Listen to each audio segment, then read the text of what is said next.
Well, good afternoon. I hope you can hear me. We tried to film this out in the Poe Shrine and it didn't work, so we're going to try again. And if it doesn't work this time, it just wasn't meant to be. I was going to read you some selections of Poe's last book, Eureka. This is the one Poe considered his magnum opus. He said, after I've written Eureka, I couldn't possibly accomplish anything else. He thought this was going to be the book that would revolutionize science. It would change the world. He wanted 50,000 copies printed of it at a time when the population of our country is only about 21 million people. So he really thought everybody needed to read this book. It was that essential. But his publishers only printed 500 copies and they paid him $14. The woman he was seeing at the time of publication, his nurse, her pastor told her to save her soul, she would have to cut off all contact with him immediately, so she did. She just said, I can't see anymore, you're bad for my soul. And it didn't fare very well in the United States. In France, Baudelaire translated to French. Baudelaire had learned to read English just so he could translate Poe's works, so he could read Poe's works in the original language. He thought people need to read Eureka, and it was a flop over there too, but the intelligentsia, the writers, the artists, they loved it. Mallarmé and Valery thought this was an important work, so maybe it reveals something about Poe. Over the years, critics haven't quite know what to think about it. Is it a scientific tract? It's this long book-length essay, no chapters, no subheadings.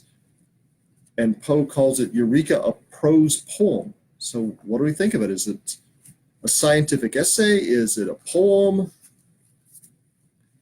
And just to make it a little bit easier, Poe wrote a letter to one of his friends trying to explain what Eureka is about. So I'll read you a little bit of that letter to George W. Eveleth from February 29th, 1848.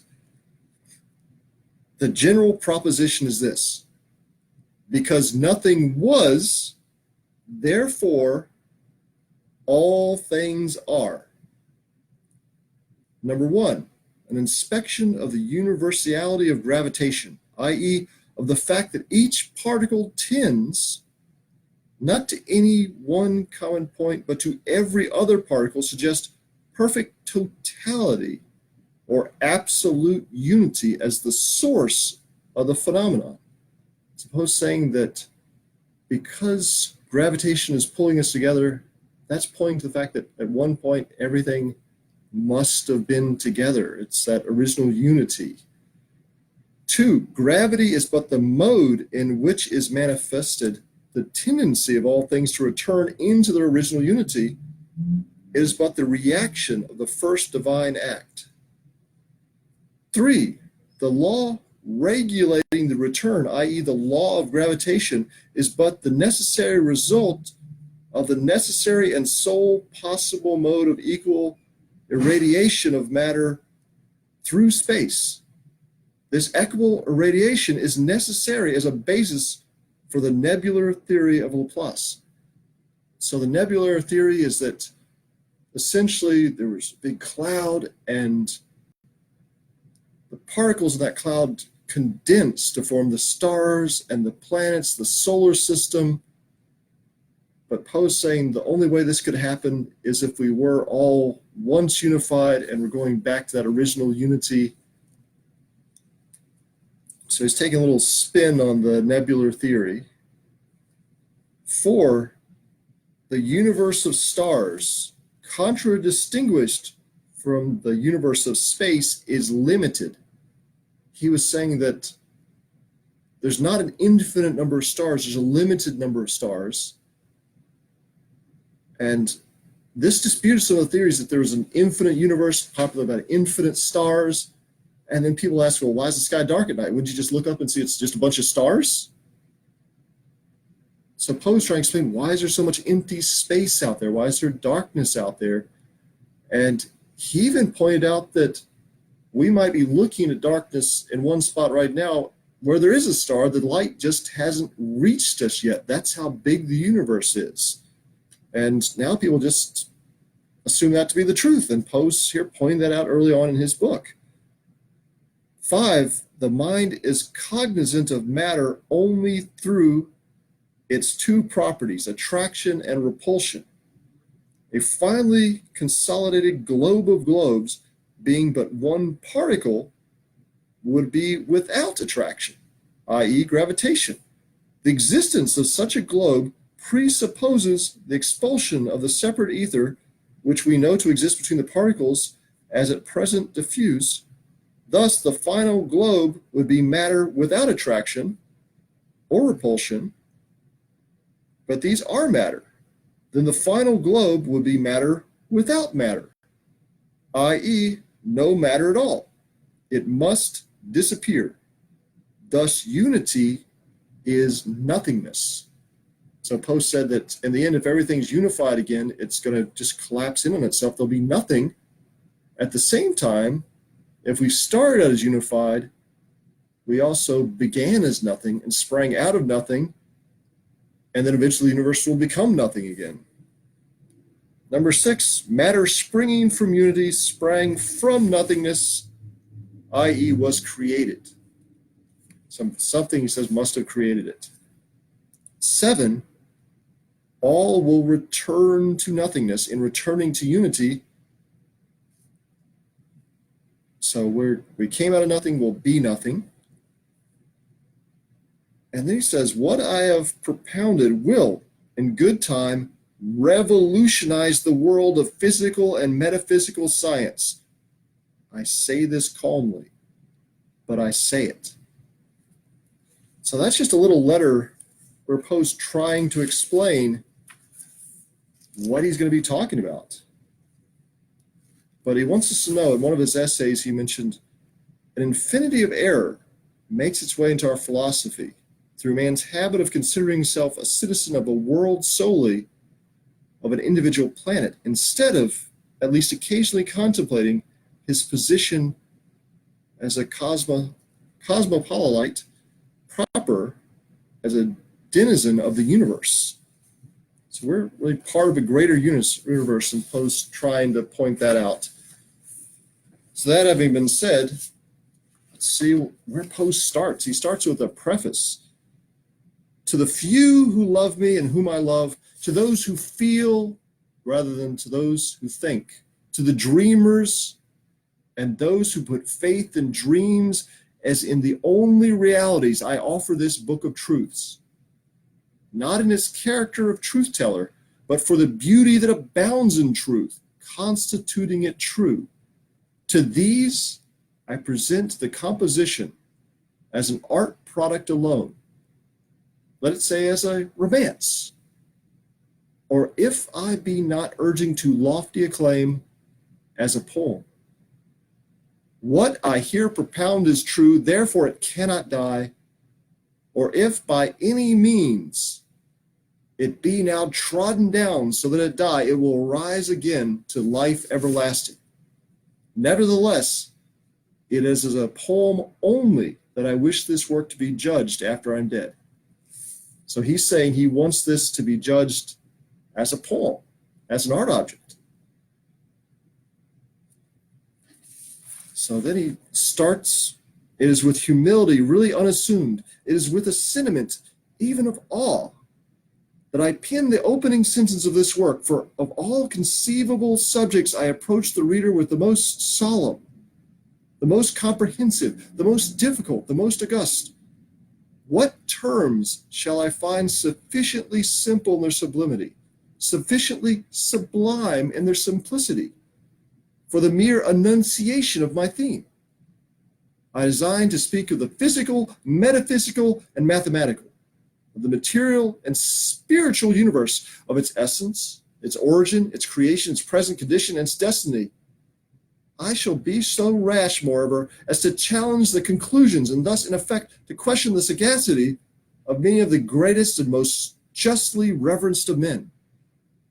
In the beginning, let me as distinctly as possible announce, not the theorem which I hope to demonstrate, For whatever the mathematicians may assert, there is in this world at least no such thing as a demonstration. But the ruling idea, which throughout this volume I shall be continually endeavoring to suggest, my general proposition is this: in the original unity of the first thing lies the secondary cause of all things, with the germ of their inevitable annihilation. An illustration of this idea, I propose to take such a survey of the universe that the mind may be able really to receive and to perceive an individual impression. He who from the top of Etna casts his eyes leisurely around is affected chiefly by the extent and diversity of the scene. Only by a rapid whirling on his heel could he hope to comprehend the panorama and the sublimity of its oneness. But as on the summit of Etna, no man has thought of whirling on his heel, so no man has ever taken into his brain the full uniqueness of the prospect. And so again, whatever considerations lie involved in this uniqueness have as yet no practical existence for mankind. So that's how he starts it out. And critics over the years are trying to figure out, where do we look at this? Should we look at this as an early version of the Big Bang Theory? They point out, he mentions black holes. He mentions space-time, that space and time are connected. He really proposes the universe began somewhere. It's going somewhere. It's going to end somewhere. There's lots of ways we can look at it as a cosmological essay, but Poe asks us to receive it as an art object or as a poem. And here he's asking us somehow to see, standing on the mountaintop, to spin on a heel, to see everything in all directions all at once. And that's what he's trying to do. He's trying to be everything in one book. So what does he do next? He tells a funny story.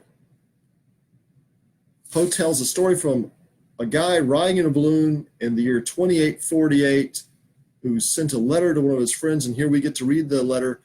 And he writes about how silly those people were back in the 19th century because they worshipped a ram and a hog. And the ram is somebody called Ares, or Aristotle. To Poe, that was hilarious. That's making fun of Aristotle's name, but that's maybe why Poe's not remembered as a great comedian. And then the hog was bacon. And these were proponents of different ways of reaching truth. You've got the inductive versus the deductive reasoning. Deductive reasoning, we have axioms that we believe to be true, like say the shortest distance between 2 points is a straight line, or a tree can't be a tree and not a tree at the same time. And Poe said, why can't a tree be a tree and not a tree at the same time? Why does the shortest distance between 2 points have to be a straight line? It's just a limit of our imagination. That's the only thing that's limiting us. So he says, I'm just going to throw out these axioms. I'm going to throw out deductive reasoning, but that's not the sole path to truth. What about inductive reasoning? What about, making observations, forming a hypothesis based on those observations, testing the hypothesis, making more observations, experimenting again to test that hypothesis? Poe said that was just taking us in circles over and over again at a snail's pace, that there was something missing. And he said that something was imagination and intuition. He said that's going to be the other path to true knowledge. And that's probably why he put a short story in the middle of this essay. And he also wanted the essay to be regarded as a work of imagination, as a poem. And he says over and over again, I can't prove any of the things I'm saying, but my intuition and my imagination are whatever proof I have. So we go to the end of the book. So we'll skip a couple hundred pages or so, where he's saying that at the end, everything returns to unity. And it will then, to speak paradoxically for the moment, be matter without attraction, without repulsion. In other words, matter without matter. In other words, again, matter no more. In sinking into unity, it will sink at once into that nothingness which to all finite perception unity must be, into that material nihility from which we alone can conceive it to have been evoked, to have been created by the volition of God. I repeat then, let us endeavor to comprehend that the final globe of globes will instantaneously disappear, and that God will remain all in all. But are we here to pause? Not so. On the universal agglomeration and dissolution, we can readily conceive that a new and perhaps totally different series of conditions may ensue, another creation and radiation returning into itself, another action and reaction of the divine will, guiding our imaginations by that omniprevalent law of laws, the law of periodicity. Are we not indeed more than justified in entertaining a belief, let us say rather in indulging a hope, that the processes we have here ventured to contemplate will be renewed forever and forever and forever, a novel universe swelling into existence and then subsiding into nothingness at every throb of the divine heart. So imagine Poe's imagery. Everything came out of nothing, it expands, then it contracts back into nothingness, then there's another big bang, it expands outward, then contracts again. And he compares it to the heartbeat of God. And now, this heart divine, what is it? It is our own.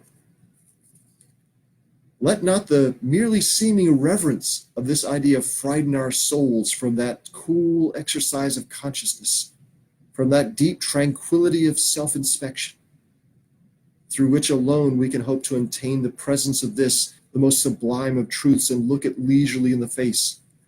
The phenomena on which our conclusions must at this point depend are merely spiritual shadows, but not the less thoroughly substantial.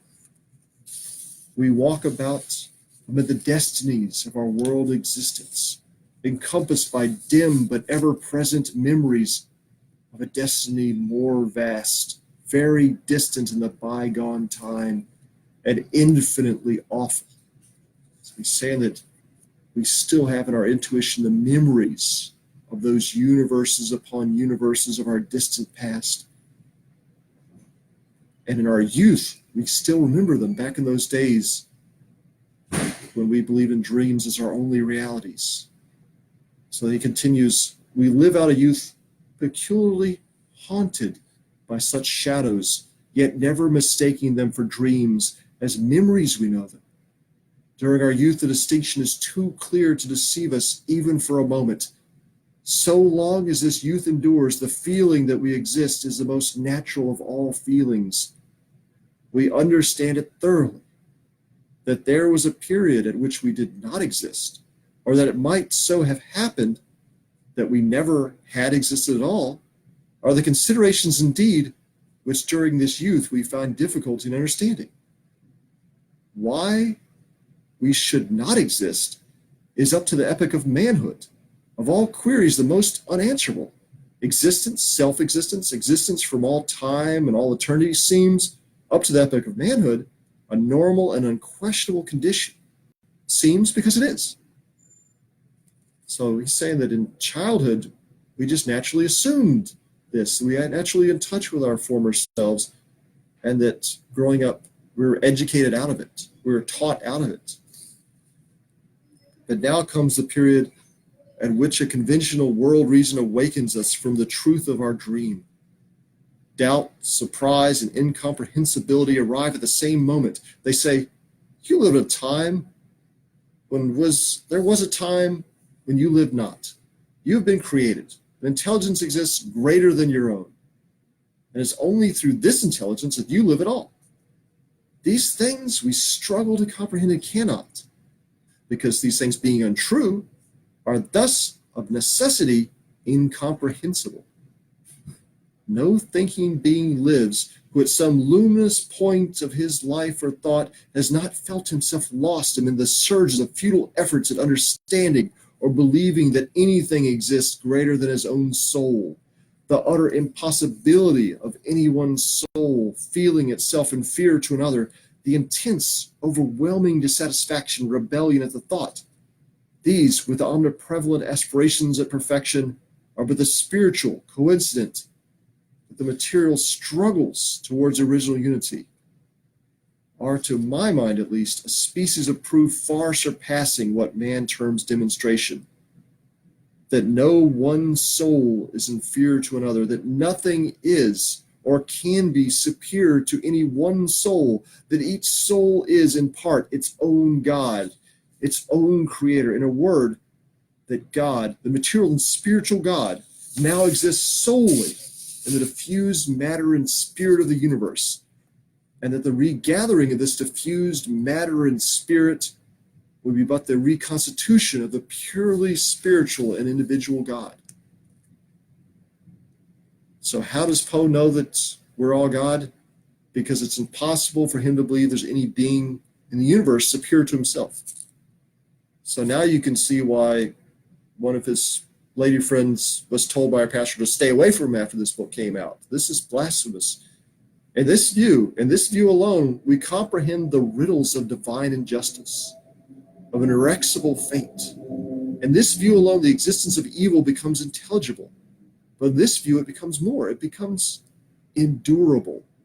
Our souls no longer rebel at a sorrow which we ourselves have imposed upon ourselves in furtherance of our own processes, with a joy, if even of a futile view, to the extension of our own joy. Poe was writing this after his wife died. He was struggling to come to terms with why the kindest, gentlest person he knew had to suffer and die, how all these people he'd really cared about, he'd lost. How does he make sense of there being sorrow in the world or evil? And he's saying that when we're all unified, everything will even out, and then it will make sense. I've spoken of memories that haunt us during our youth. They sometimes pursue us even into manhood, assume gradually less and less indefinite shapes, now and then speak to us with low voices saying, there was an epoch in the night of time when a still existent being existed, one of an absolutely infinite number of similar beings that people the absolutely infinite domains of the absolutely infinite space. It was not and is not in the power of this being any more than it is in your own to extend by actual increase the joy of this existence. But just as it is in your power to expand or to concentrate your pleasures, the absolute amount of happiness remaining always the same, so did and does a similar capacity appertain to this divine being who thus passes his eternity in perpetual variation of concentrated self and almost infinite self-diffusion. What you call the universe of stars is but his present expansive existence. He now feels his life through an infinity of imperfect pleasures, the partial and pain-intertangled pleasures of those inconceivably numerous things which you designate as his creatures, but which are really but finite individualizations of himself. All these creatures, all those whom you term animate, as well as those to which you deny life, for no better reason that they do not behold it in operation. All these creatures have, in a greater or lesser degree, a capacity for pleasure, for pain, but the general sum of their sensations is precisely that amount of happiness which appertains to right to the divine being when concentrated within himself. These creatures are all too, more or less, and more or less obviously, conscious intelligences. Conscious first of a proper identity, conscious secondly, and by faint, indeterminate glimpses of an identity with the divine being of whom we speak, of an identity with God, of the two classes of consciousness. Fancy that the former will grow weaker, the latter stronger, During the long succession of ages which must elapse between these myriads of individual intelligences become blended, when the bright stars become blended into one, think that the sense of individual identity will be gradually merged in the general consciousness, that man, for example, ceasing imperceptibly to feel himself man, will at length attain that awfully triumphant epoch when he shall recognize his existence as that of Jehovah. In the meantime, bear in mind that all is life, life within life, the less within the greater, and all within the divine spirit. The end. So that final part was this voice speaking to us in our childhood, reminding us that all is one. Animate, inanimate objects are all part of this divine God and thus part of ourselves, and that gradually we become more one with the environment, one with the place around us. And on Poe's copy of the book, which still exists in a private collection, he wrote at the end in pencil a little note. It says, "The pain of consideration that we shall lose our individual identity ceases at once when we further reflect that the process, as above described, is neither more nor less than that of the absorption by each individual intelligence of all other intelligences, that is, of the universe, into his own, that God may be all in all, each must become God." So that's Eureka, and it's a strange book, and people have not always known how to understand it. I think the important thing is probably in that preface, probably isn't that in an introduction, that this is a work of art, it's a work of beauty, that the important thing to Poe is imagination. And he wrote in another of his essays that the imagination has not been unjustly ranked as supreme among the mental faculties, appears from the intense consciousness of the part of the imaginative man.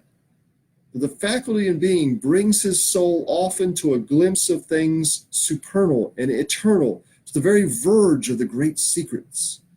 There are moments indeed in which he perceives the faint perfumes and hears the melodies of a happier world. Some of the most profound knowledge, perhaps all very profound knowledge, has originated from a highly stimulated imagination. Great intellects guess well. The laws of Kepler were professedly guesses.